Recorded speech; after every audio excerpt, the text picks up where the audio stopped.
साथियों, आज के मुख्य अतिथि इंजीनियर हेमराज फूंसा जी हैं। वो बाबा साहेब भीमराव अंबेडकर की जीवनी पर 2 किताबें लिख चुके हैं और तीसरी किताब लिख रहे हैं। आज उनसे बात करने के लिए हम उनके पास पहुंचे। कारण ये है कि हर एक जगह का, हर एक गली का, हर एक मोहल्ले का नाम बदला जा रहा था। अब भारत इंडिया को लेकर के जो चर्चा चल रही है, अब बताया ये जा रहा है कि इंडिया नाम को हटा दिया जाएगा और भारत को भारत रहने दिया जाएगा। अब सवाल ये है कि ये सब करने से भारत के लोगों पर और खासकर बहुजन समाज पर, जो मूल निवासी लोग हैं, उन पर इसका असर क्या होगा। अच्छा, मेरा ये सवाल है कि मान लीजिए अगर हिंदू राष्ट्र बनता है, हाँ, तो उसमें दलितों का, पिछड़ों का, बहुजनों का स्थान क्या होगा? बात ये भाई देखिए संसार जी, ये है अब इनका जो बनाने वाले हैं उनका राइटिंग में क्या बनाया है उन्होंने, उसका तो मुझे पता नहीं है। क्योंकि वो तो तब भी आएगा जब बाहर निकलेगी बात। तो अगर वो ऐसी बात है, लेकिन हमारे लिए जो है वो हम ये सोचते हैं कि हमने पहले एक बार हिंदू राष्ट्र जो है, क्योंकि हम ही हिंदू में ज्यादा थे। जिस वक्त बाबा साहब उसमें राउंड टेबल कॉन्फ्रेंस में गए तो उस वक्त सिर्फ शेड्यूल कास्ट जो थे वो 19% थे। तो उन्होंने वहां कहा कि साहब हमारे साथ बैठना नहीं, उठना नहीं, खाना नहीं, ये नहीं, और ये हमें हिंदुओं में गिनते हैं। हम हिंदुओं के विदन मिनॉरिटी हैं, हम हिंदू नहीं हैं। किसी की वजह से ड्यूल वोटिंग का सिस्टम मिला था, फिर महात्मा गांधी ने वहां मरण व्रत, और वो हिस्टोरी की बातें हैं, मैं उसमें नहीं जाना चाहता। जी जी। अब अगर तो इनका कंसेप्ट वो वाला है जो 1915-18 में था कि भाई दबदबा एक का होगा, दूसरा काम करने वाला होगा, उस बात को क्लियर करें तो उसके बाद हम इस पर बात कर सकते हैं कि नाम अच्छा है या बुरा है, क्या है। अगर तो हमें वहां धकेलने की बात है तो अब हमारा दलित समाज जो है वो वहां जाने के लिए तैयार नहीं है। वो इस पर अब मैं तो कहूँगा, मैं तो मतलब बुजुर्ग हो गया कि वो लोग जो हैं वो आसानी से ये होने नहीं देंगे अगर ये बराबरी की बात है। क्योंकि हम हमेशा हिंसा के बरखिलाफ रहे हैं, हम अहिंसक लोग हैं। महात्मा गौतम बुद्ध जो थे उन्होंने अहिंसा, हम नॉन वायलेंस लोग हैं, हमारा काम सारा नॉन वायलेंस होता है। अगर पूरे भारत को संविधान भी उस वक्त सारा दिया तो वो नॉन वायलेंस हुआ। कोई कंट्री में बगैर खून खराबे की अगर कहीं आजादी मिली है तो वो भारत है। प्रेशर बनाने के लिए हमारे जो देश भगत थे उन्होंने कुर्बानियां दी, लेकिन बाद में जिस वक्त ट्रांसफर हुआ उस वक्त वो नॉन वायलेंस। और भाई हम तो वो हैं, लेकिन इस वक्त अगर हम पर वो दूसरी सारी जातियां की जाती हैं, हिंदू कहते हैं कि भाई ये हमारे हिंदू हैं, हमारी बहन बेटी बहू की जिस वक्त नंगा किया जाता है उस वक्त वो उनकी नहीं रहती। जिस वक्त उनके घर में काम करना है तो वो उनकी हिंदू है। ये बात है। अच्छा, दूसरा सवाल है मेरा, भारत के मूल निवासी लोग जो हैं, आखिर उनकी ज़रूरतें क्या हैं? ये राजनीतिक पार्टियों को नहीं मालूम या फिर जानबूझकर इग्नोर कर दिया जाता है? देखिए, भारत का संविधान है, डेमोक्रेटिक कंट्री है। फैसला तो यहाँ असेंबली और पार्लियामेंट में होना है। नहीं, ज़रूरतें क्या हैं भारतीय मैं मूल आपको निवासियों बताऊंगा की? ना जी। जो उस वक्त बाबा साहब ने कहा था, जिस वक्त बातें वो हैं जो उस वक्त के बुजुर्गों ने कही थी, मानी नहीं गई, तो वो उनका फल अब हम भोग रहे हैं। जो मानी गई वो भी हम ऐसी नहीं, जो मानी गई कि अब Bharat India that is Bharat वो मानी गई थी, वो भी आज अच्छी नहीं लग रही। तो जो नहीं मानी गई थी वो तो वाकया हमारे लिए बुरी थी जी। जैसे हमारा ड्यूल वोटिंग सिस्टम था। बात क्या थी, जो रिजर्व सीट होगी उस पर जो वोट डाले जाएंगे वो उसमें सिर्फ रिजर्व कैटेगरी के लोग वोट डालेंगे पहली बार, उसमें जनरल कैटेगरी के लोग वोट नहीं डालेंगे। उसके बाद दोबारा इलेक्शन होगी उन्हीं लोगों की जो 3-4 ऊपर सीट आएंगे, उनमें सब लोग वोट डालेंगे और जो उनमें से चुन के आएगा वो नुमाइंदा होगा रिजर्व सीट का। जनरल सीट में हमारे लोग भी वोट डालेंगे, दूसरे भी डालेंगे। ये तो हक हमसे छीन लिया गया। लेकिन जो रिजर्व होगा उसमें सिर्फ मूल निवासी लोग ही वोट कास्ट करेंगे। पहला उसमें 2 बार इलेक्शन होगी। ये कंसेप्ट बहुत से लोगों को नहीं पता है, सुना जरूर है। एक बार सिर्फ रिजर्व्ड कैटेगरी के लोग जो हैं वही वोट डालेंगे। उससे जो आदमी बन रहा है उसको अपने आप को डंके की चोट पर कहना पड़ेगा कि मैं शेड्यूल कास्ट हूँ या मैं दलित समाज का आदमी हूँ। पहले उसको मानना है कि मैं दलित समाज का हूँ, फिर उसके बाद दूसरे वोट डालेंगे तो वो असेंबली जब पार्लियामेंट में जाएगा। ये बात है। आज जो हमारा नुमाइंदा बनता है वो उसका जो हमारे साथ जिम्मेदारी है वो सिर्फ जन्म की है। जब उसको भूख लगती थी तो खाना हम खिलाते थे, अब उसको देने की बारी आई तो वो कहीं दूसरी जगह है। हम किसी पार्टी का हम विरोध नहीं करते हैं, सब पार्टियां हमारी अपनी हैं। नहीं, मेरा सवाल इसमें ये था कि यहाँ पर दबे कुचले पिछड़े जो लोग हैं, दलित लोग हैं, उनकी जरूरतें क्या हैं? मैं उसी पर आ रहा हूँ ना कि पहले मैं आपको बैकग्राउंड समझा रहा हूँ कि ये हमारा काम होता क्यों नहीं है। हमारी जो जरूरतें हैं वो वही है जहां से हमने शुरू किया था। हमें एजुकेशन मिले। जितने आज लोग आप देख रहे हैं, मैं जब मेरी उम्र के सब पढ़ गए, गवर्नमेंट स्कूलों में फ्री एजुकेशन थी, 1 रुपया एडमिशन का लगता था। मास्टरों को तनख्वाह जो थी वो गवर्नमेंट देती थी, हम आते थे, पढ़ते थे, चलते जाते। और हम लोगों ने मेहनत करके ये बात उस वक्त साबित कर दी थी कि हम किसी से कम नहीं। जिस स्कूल में मैं पढ़ता था अपने साथियों के साथ मैं फर्स्ट था। यहाँ टी.आर. अत्री साहब पढ़ते थे जो हमारे मिनिस्टर और डिस्ट्रिक्ट एंड सेशन जज हुए हैं, अपने स्कूल में वो फर्स्ट थे। यहाँ बाबू परमानंद पढ़ता था, अपने स्कूल में वो फर्स्ट था। इसलिए ये थे कि हम कम नहीं थे, हम मेहनत का अच्छा लोग हैं। अगर हम जमीन से अनाज पैदा कर सकते हैं तो स्कूल में जाकर के मेहनत करने में हमें क्या दिक्कत है। अब हमारे स्कूल हमें एजुकेशन चाहिए और वो भी फ्री चाहिए। फ्री एजुकेशन से हम लोग आगे बढ़ सकते हैं।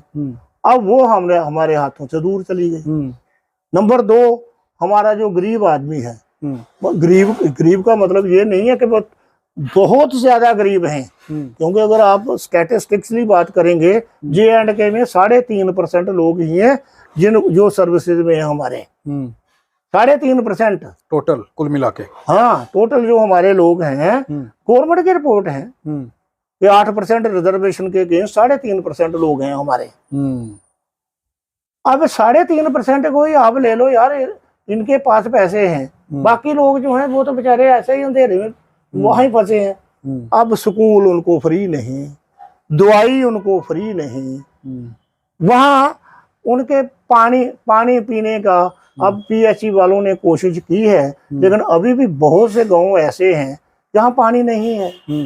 लोग आज भी मिलों जा रहे हैं। आप जिस वक्त गर्मियों में देखते हैं कि घड़े लेकर के बीबियां बेचारी जा रही हैं। ये जो अखबारों में आ रहा है मैं वही बात कर रहा हूँ। पानी नहीं है।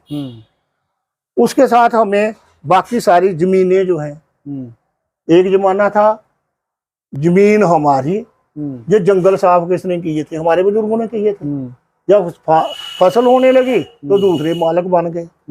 आज भी वही हालत है। शेख मोहम्मद अब्दुल्ला ने उस वक्त लैंड टू द टिलर दी थी, आज वो सब डिवीजन होते होते वो किसी के पास आध कनाल, किसी के पास 2 कनाल, किसी के पास 4 मरले, तो इसका मतलब वो फिर लैंडलेस हो गए। ठीक है ना, ये कारण समझते हैं। तो अब जिनके पास है जमीन वो फंसे हुए हैं कहीं कहीं, मतलब उनकी गिरदौरी ठीक नहीं हो रही, कहीं उनके साथ झगड़ा हो रहा है, कहीं लड़ाई हो रही है। हमें बहु परमानंद जी ने कहा था कि भाई हमें हर आदमी को जो इरिगेटेड है वो 4 एकड़ और अनइरिगेटेड 6 एकड़ मतलब है जमीन, हमें जो हमारे काम कर रहे हैं लोग उनको दे दो। लेकिन ऐसा हुआ नहीं, हमने कहा ही ना, हुआ कहाँ? होता तो ये बात आज आती ही नहीं है इसमें, ये नहीं हुआ। फिर हमारी बात जो है वो तो मानते नहीं है, नहीं मानते। जो माननी जाती है उसको इनको विरोध हो जाता है, क्या करेंगे। अच्छा, दूसरा सवाल मेरा है, आरएसएस बीजेपी की सोच क्या है आपके मुताबिक कांग्रेस की तुलना में? कैसे देखते हैं तीनों को? देखिए, मैं तो कोई मतलब सियासी आदमी नहीं हूँ, मैं नॉन पार्टी आदमी हूँ। नहीं, क्या सुनिए मेरी बात। इसलिए इनकी आपस में जो लड़ाई है उसमें हम घुसे, मैं कुछ कहूँ तो उसके साथ मतलब कोई बात बनती नहीं है। मैं ये कहूंगा कि काशी राम जी ने कहा था कि एक नाग है, एक नागराज है। ये दोनों अपना सिस्टम हमारी संदर्भ में बदले तो दोनों अच्छे हैं। हमें दिक्कत इस बात की है कि हमारा काम नहीं होता है। हमारे देखिए ना कंट्रीज में, कंट्री लेवल पर आप देखिए स्लम बढ़ रहे हैं। जिस वक्त बाहर से कोई डेलीगेशन आता है बहुत बड़ा, तो हमारी बस्तियां जो उस पर वो या तो कपड़ा लगा दिया जाता है या दीवार दे दी जाती है। अरे भाई, वही लोग हैं जिन्होंने आप लोगों को वहां भेजा। तब हम जो कहते हैं कि भाई ये जो है उन बस्तियों में वो स्लम बढ़ रहे हैं। हमारे पास हम कह रहे हैं कि जी हम वर्ल्ड की मतलब इकॉनमी बन रहे हैं, तो भाई लोगों को रहने के लिए छत तो दे दो। मैं फोटो तो अपने बाप का या किसी देवी देवता का तो लगाई है, छत हो तो। हमारे पास मतलब कितने लाखों के हिसाब से लोग हैं जिनके पास जगह ही नहीं। और वहां जाकर के दिल्ली में आप देखो 22-25 वहां समाधियां हैं, उनके पास हजारों एकड़ जमीन फैली हुई है, फजूल में पड़ी हुई है। उनके पास अपने बुजुर्ग जो हैं, जो डेड हैं, उनको भी रखने के लिए जमीन है, और हमारे पास जिंदा जो है उनके लिए भी नहीं है। तो फिर ये कहते हैं जी हम सारे एक जैसे हैं। ये फर्क आप समझते हैं? बिल्कुल, ये फर्क नहीं है, ये बहुत बड़ा फर्क है। अच्छा, एक चीज और है, क्या बहुजन लोग राजनीति को समझ पाए हैं अभी तक, या आज भी राजनीति में कमजोर हैं? बात यह है कि राजनीति उन लोगों का काम है जिनको खाने को खाना मिल रहा है, या उन लोगों का काम है जो मरने मिटने के लिए तैयार हैं, भूखे रहने के लिए तैयार हैं। जैसे काशीराम जी थे, उन्होंने समझी। बाबा साहब के 4 बच्चे वो शहीद हो गए। माता रमा भाई वो जो थी वो 33 साल की उम्र में गुजर गई कि बाबा साहब को इनकी फिक्र ही नहीं थी। या तो जो राजनीति है उन लोगों को समझ में है, तो जहाँ उन लोगों को समझ है जिनको घर में आए हुए बाहर सारा दिन चक्कर लगाते रहो, शाम को आपको आए हुए पूरी कड़ा मिल जाता है घर में। जो बीच का जो तबका है वो तो रोजी ही उनकी नहीं यार पूरी हो रही संसार से। जब रोटी रोजी के मसले में फंसे हुए हैं तो ये तो बातें उनकी है। इसलिए वो हमारे लोग जो है वो ना इकट्ठे हो रहे हैं, वो वहां जाकर के। अब देखो ना, इस जमाने में हमारे लोगों की उन्होंने कमजोरियां देख ली हैं। इलेक्शन आती है तो किसी को 2 किलो आटा दे दो, किसी को पौवा दे दो। अरे भाई, हमारे बुजुर्गों ने, गुरु रविदास जी ने कहा कि शराब जो है अगर गंगा जल से भी बनाई गई हो तो नहीं पीनी चाहिए। हमारी बस्ती में जाकर के शराब बांट रहे हैं। आप जर्नलिस्ट हैं, आप पढ़ते हैं अखबारों में, वो इलेक्शन के दौरान इतनी बोतलें पकड़ी गई, इतना हुआ, किसके लिए है? वो हमारे लोगों के लिए। अब हमारे लोगों में अनपढ़ता है, अनपढ़ता जो है वो स्कूलों से दूर हो गई, स्कूल हमसे दूर हो गए हैं, गरीबी है, हमें अनएम्प्लॉयमेंट है। पहले पहले हमें एम्प्लॉयमेंट हो, उससे पैसे मिले, उससे हमें खाना मिले, अच्छा घर मिले, तो फिर उसका फिर जाकर के हमें ये जो बातें हैं इन पर फुर्सत है, फिर राजनीति समझ आएगी, फिर राजनीति समझ में आएगी। ऐसे कैसे राजनीति मतलब आप समझते हैं कि अभी भी हम राजनीतिक पदर पे कमजोर हैं? बिल्कुल कमजोर हैं। और हम में से कोई जो एक बिरला निकलता है, उनको पता है जो साइकोफेंस है, जो कमजोर है, घर में कुछ काम करने के करता नहीं है, ये बाकी पार्टियों वाले उसको पकड़ लेते हैं, उसको झंडी दे देते हैं, उसको तनख्वाह मिल जाती है और वो उनके गुणगान करता है। इलेक्शन के दिनों में वो घूमते हैं, इलेक्शन के दौरान मतलब है वो जो है वो कहते हैं ये आपके नुमाइंदे हैं, अगर हमारे नुमाइंदे हों तो वहाँ 131 तो हमारे पार्लियामेंट में बैठे हैं, और ये सारा मतलब है हमारा घर लौट गया और वो 131 कहाँ है। बात ये है हमारे लोगों को रोटी रोजी का मसले में ही फंसे हुए हैं। अच्छा, ये मुझे बताइए कि बुद्ध काल और 2023 की राजनीति में आपको क्या अंतर नजर आता है? बुद्ध काल जो था, बुद्धा ने ये बात कही थी कि इंसान इंसान बराबर है, सबसे बड़ी बात ये कही थी। और आज जो इस वक्त चल रहा है वो इंसान इंसान के बराबर नहीं है। अब आप इसकी परसेंटेज खुद निकाल लो कि एक है वो बराबर कह रहा है और एक जो है अब उसमें हमारी कास्ट है।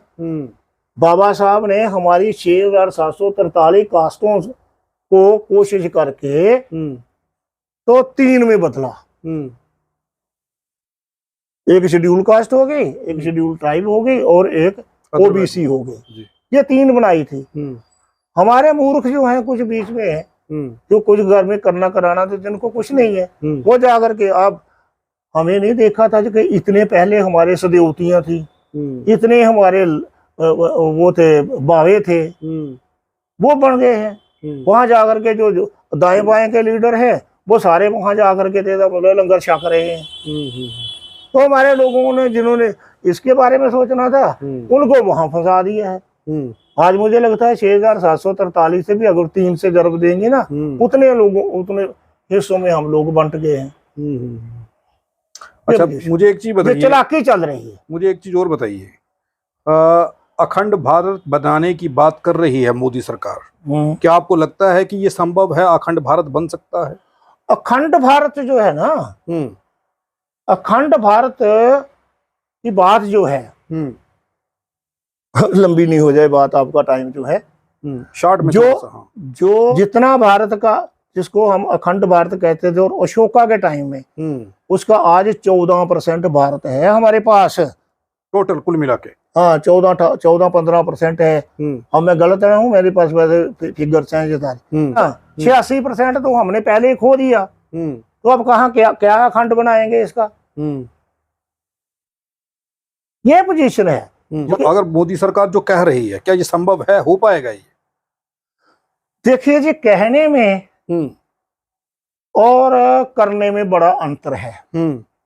जो हमारे पॉलिटिशियन ने आज तक कहा, उन्होंने कितनी बातें सिरे चढ़ाई, उससे हम सबक सीख सकते हैं, पुरानी बातों से सबक सीख सकते हैं कि कितना काम होगा। इसलिए इतने सालों से मैं नहीं 4 कहूंगा, मैं कहूंगा 70 कहूंगा कि 70 साल से जो हमारे साथ वायदे किए वो कितने सिरे चढ़े हैं। आपका कहने का मतलब है करनी और कथनी में अंतर है? अंतर ही नहीं है इसमें, जैसे वो कहते हैं ना कि बहुत बड़ा अंतर है। हमें तो मूर्ख बनाने की बात जो है ना वो सोची जा रही है, हमें तो हमारी बात पर अमल करने की बात नहीं है।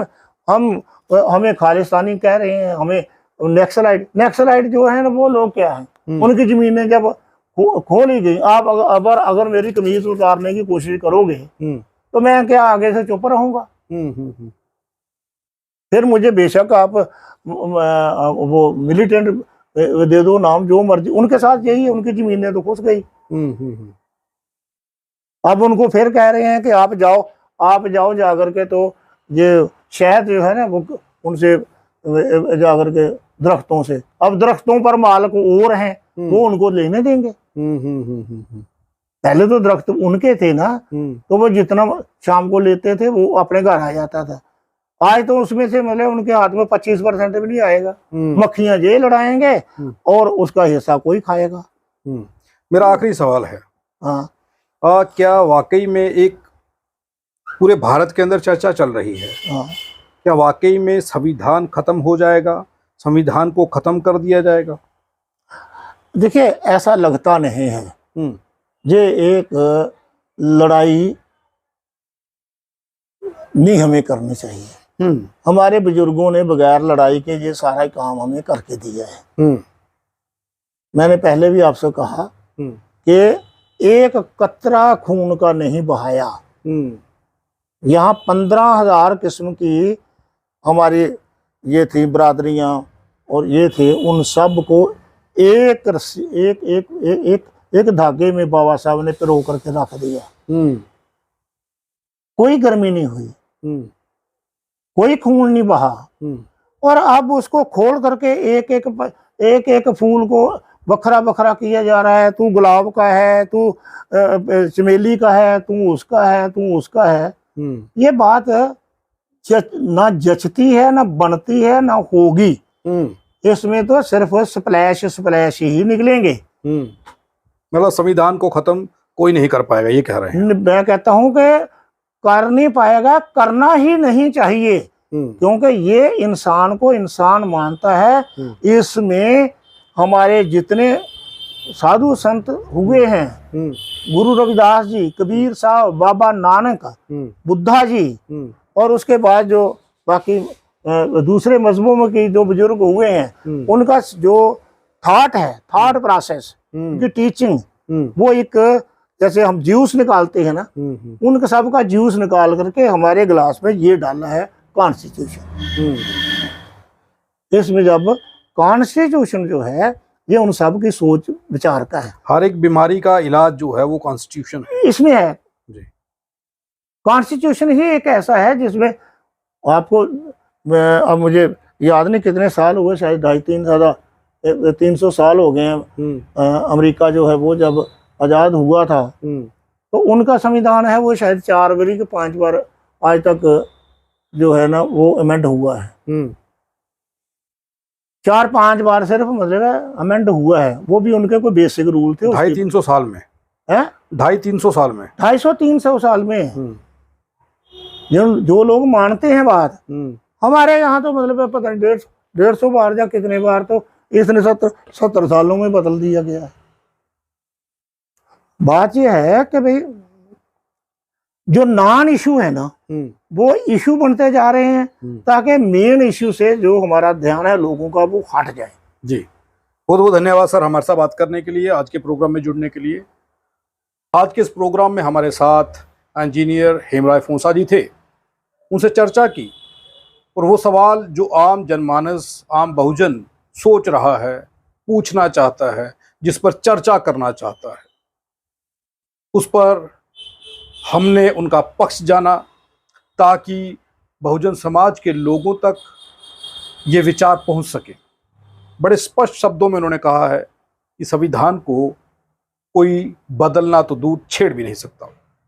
संविधान के अंदर हर उस बीमारी का इलाज है जो बीमारी समाज के अंदर मानवता के लिए खतरा है। अगले प्रोग्राम में फिर किसी और शख्सियत से आपको मिलाएंगे, बहुजन समाज की परेशानियों पर चर्चा करेंगे, ताकि भारत के मूल निवासियों को उनके हक मिल सकें, सवाल जो उनके हैं उन सवालों का जवाब उन्हें मिल सके। तब तक आप देखते रहें RTI इंडिया न्यूज़, लोकतंत्र का पहरेदार, ताकि हम पहुंचा सकें आप तक वो खबरें जो नहीं पहुंचती या फिर जो नहीं पहुंचाई जाती। धन्यवाद।